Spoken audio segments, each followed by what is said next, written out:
Hi everyone, and welcome back to a brand new episode of our show, Popcorn Feed, here at My Comic Universe. Popcorn Feed! I'm your host, Steve. I'm your other host, Brian.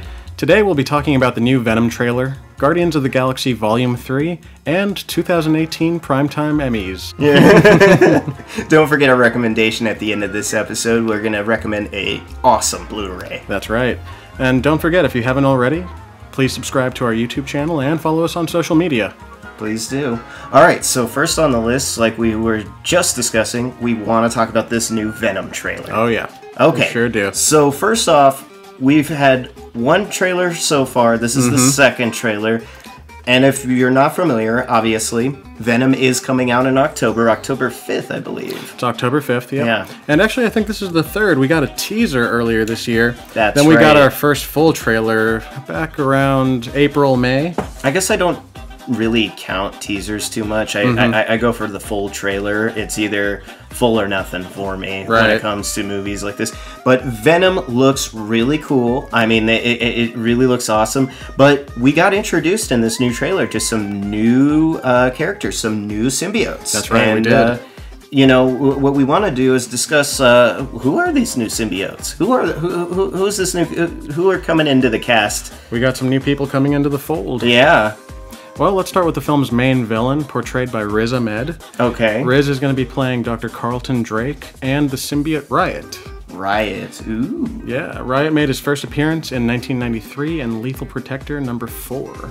Oh, that's correct. Yes, that's right. That's a great series. You know, honestly, like that was probably one of the very first Venom series I've ever read, and honestly, it's just a well thought out story that spun off Todd McFarlane's co-created character from the Amazing Spider-Man storyline. Okay. So definitely look for those at your local comic shop because that's definitely one worth reading. So who else do we have on this? Well, it seems like we have another symbiote that could potentially be Phage, although I think it's still unclear at this point if that's who we're going to get. I think I've also heard some rumors that Scream will also be in this trailer. I heard rumors about that as well. It looks very interesting, the way that they are setting up all these different symbiotes. I also heard that Toxin may also make an appearance in this film, which is really, really cool. I've been very interested. The only symbiotes that I'm very familiarized with is obviously Venom and of course Carnage. And we still haven't heard anything yet about Carnage, but it would be great to find out about Cletus Cassidy and his symbiote as well. Right. So well, there's been a lot of speculation that Woody Harrelson is going to portray Cletus Cassidy, but there's also reports that he's hardly in the film, so this means that he might either make an appearance at the very end of the film or maybe in a post-credit scene to set up a sequel. So we'll have to wait and see what happens.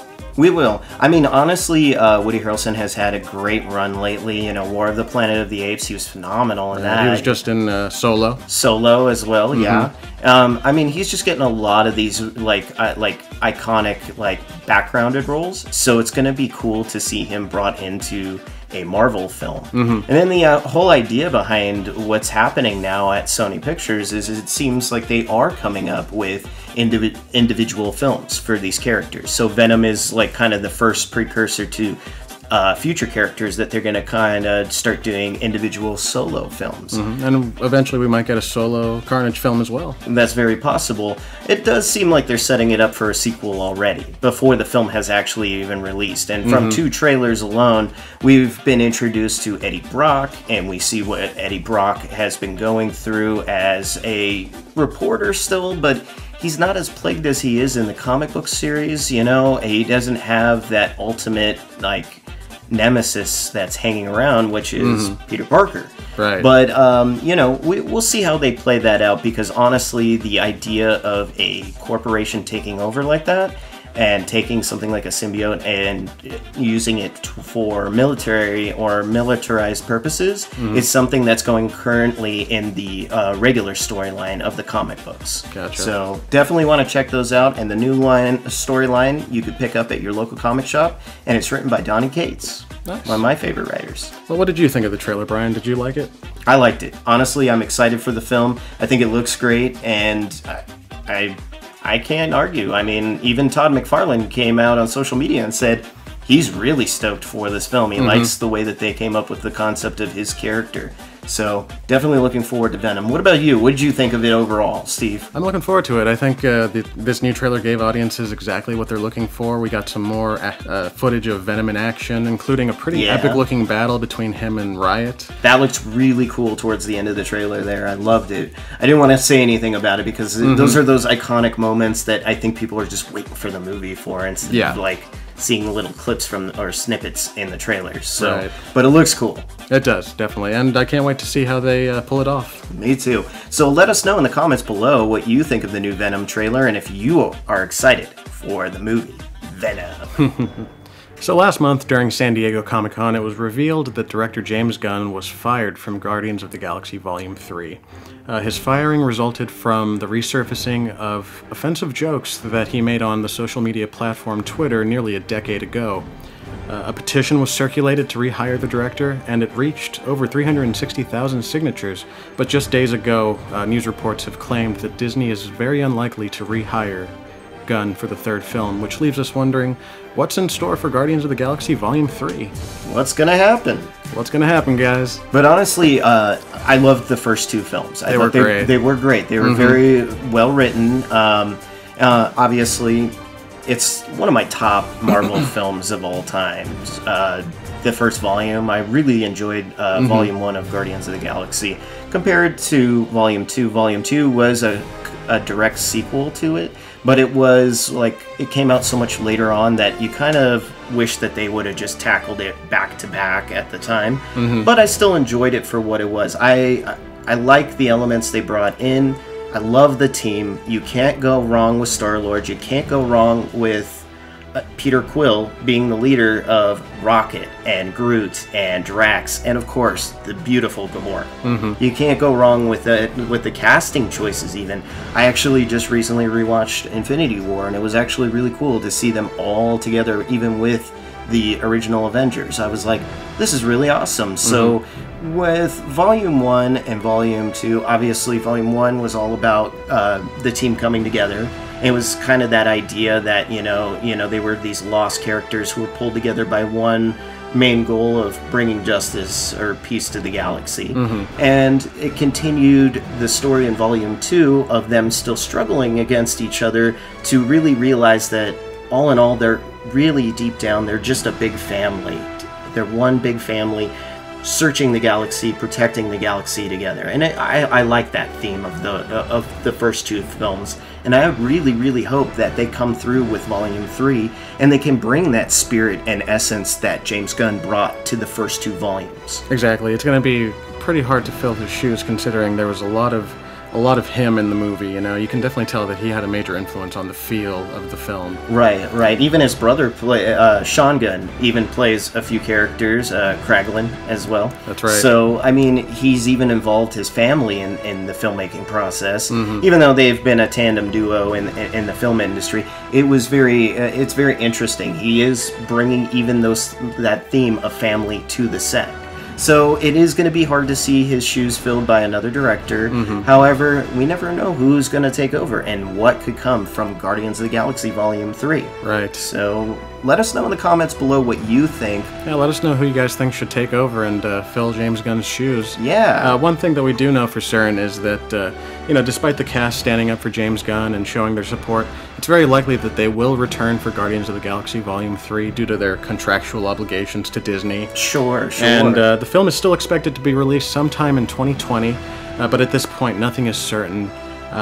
If the release date changes, it's very likely that the original start date of February 2019 is going to have to be pushed back as well. In the meantime, you can catch your favorite Guardians of the Galaxy in Avengers Part 4 coming out next summer. Which will be really, really cool. And we still haven't gotten a title for that, but we'll let you know once we get a title, and we'll talk about that here on Popcorn Feed. Yes.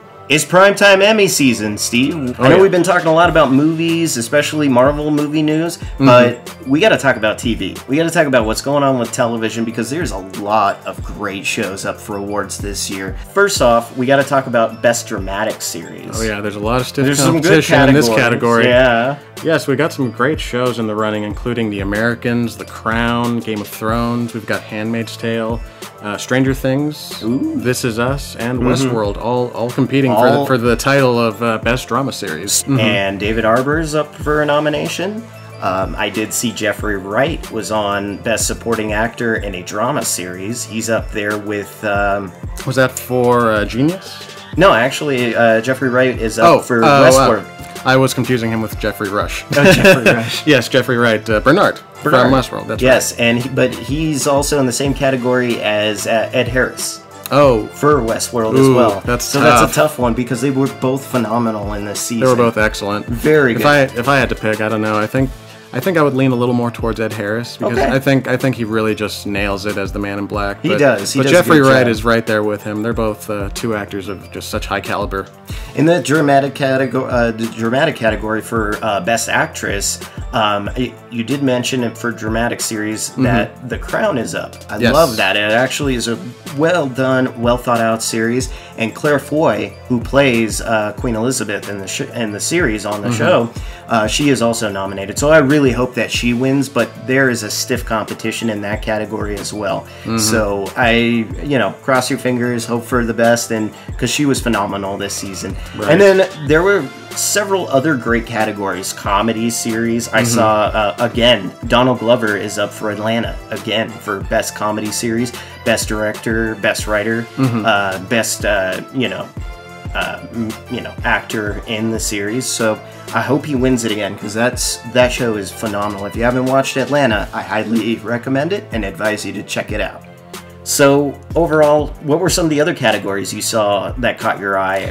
Some of the shows, some of the people who were up for nominations? Well, another one that caught my eye was Best Television Movie, which includes such nominees as Fahrenheit 451. Oh. We had the USS Callister, which is the episode from this latest season of Black Mirror. That's also up for this category as well. Flint, Paterno, and The Tale were three other movies included in that category as well. Interesting. And, as you can see, obviously, there's a few nominees from Netflix that made it into this year's Primetime Emmys. I have seen that. You know what? I've noticed this over the last couple of years that, a lot of series, like we said, Stranger Things, The Crown, a lot of them have been making their way into the awards ceremonies and into these categories. Exactly. And that's leading some critics to wonder whether or not these shows should be included in the Primetime Emmys or these kinds of award ceremonies to begin with, since they're part of the streaming service, on the internet. So there's a as little opposed to being criticism, mainstream. As opposed to your traditional television series, or cable TV, TV like HBO and Showtime, things like that, AMC and so on. Exactly. And FX. Exactly. Honestly, I honestly believe that, we're living in the age of, television, and television is dominating the media fields and entertainment, even more so than the box office for movies. Right. So, ultimately, I feel that, I think they should be incorporated and brought into the fold as the average, just like cable TV or regular networks are always talking and boasting and pushing for their shows. I mean, they pay for a lot of these shows to succeed so they can win those awards. Right. But at the same time, Netflix is just just as comparable of a studio as Warner Brothers or any of the other ones available out in the public, and I feel that they should be a part of that competition. Right, exactly. And I think, if you need to really consider that, technology is going to progress, and as it progresses, we're going to see new innovations in terms of how media is distributed to viewers around the world. And right now, the internet is a very powerful medium to produce content and to distribute content to viewers from all over the world.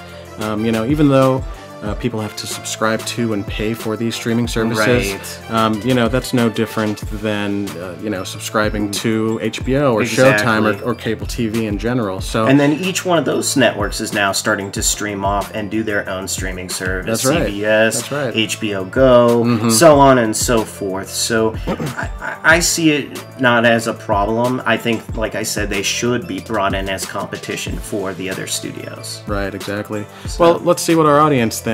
Do you guys think that streaming services like Netflix, Hulu, and Amazon should be included in award ceremonies like this? Let us know in the comments below, guys. Yes. Of course, our recommendation. That's right. Ready Player One. Of course, this was phenomenal, this film. Of course, I was blown away because I read the book, and, That's right, and I loved the book, and I even loved the film. I know there was a little controversy between the two, but Steve, why don't you fill in our audience about what Ready Player One is all about? All right, I sure will. Well, Ready Player One is directed by Steven Spielberg and stars Ty Sheridan, Olivia Cooke, Ben Mendelsohn, T.J. Miller, and Simon Pegg. When Halliday, the creator of a virtual reality world called The Oasis, dies, he releases a video challenging all Oasis users to find an Easter egg he's left behind, which will give the user who finds it Halliday's fortune and control over the Oasis. This film blew me away with all the representation of all these pop culture characters and references that they had in the film. I have to admit, the number one for me was Gundam Wing. I loved it. I also thought that Chucky was really funny. Yeah, even Chucky makes an appearance, and it was great. Yeah, and then Freddy Krueger and even Jason I saw in there, and Spawn.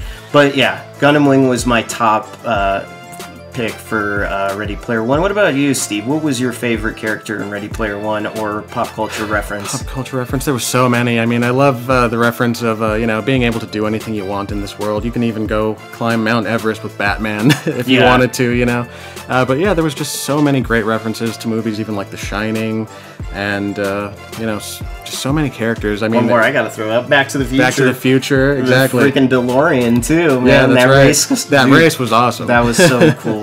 Yeah, King Kong coming in and destroying the whole race and making problems for all the combatants. Overall, the film just hits everything from story to acting to, visuals even. It's visually stunning, it's definitely. Stunning visually, but I like the setup, and I like the way that they built up this universe, this world, and it seems like they're even coercing the author to write a sequel to his book, so that way they can make a sequel to the film. Right. So we'll see how that turns out, and we'll fill you in if that actually happens. But for now, why don't you run out and grab yourself a copy of Ready Player One and kick back and enjoy it. That's right. Go out and grab a copy today, guys. Well, that's all we have for this episode of Popcorn Feed. Thanks for watching, thank guys. Everybody. We sure did cover a lot today. We talked about the new Venom trailer. Yeah. We talked about Guardians of the Galaxy Vol. 3 and the 2018 Primetime Emmys. Yes. So if you want to know more about that, we'll have some links to the Emmys below. We'll have links to the new Venom trailer. And of course, we'll keep you posted here at Popcorn Feed about all the news for Guardians of the Galaxy Vol. 3. Leave us a comment below, and don't forget to subscribe to our YouTube channel and follow us on social media. I'm your host, Steve. And I'm your other host, Brian. Thanks for watching. Signing off. See you next time.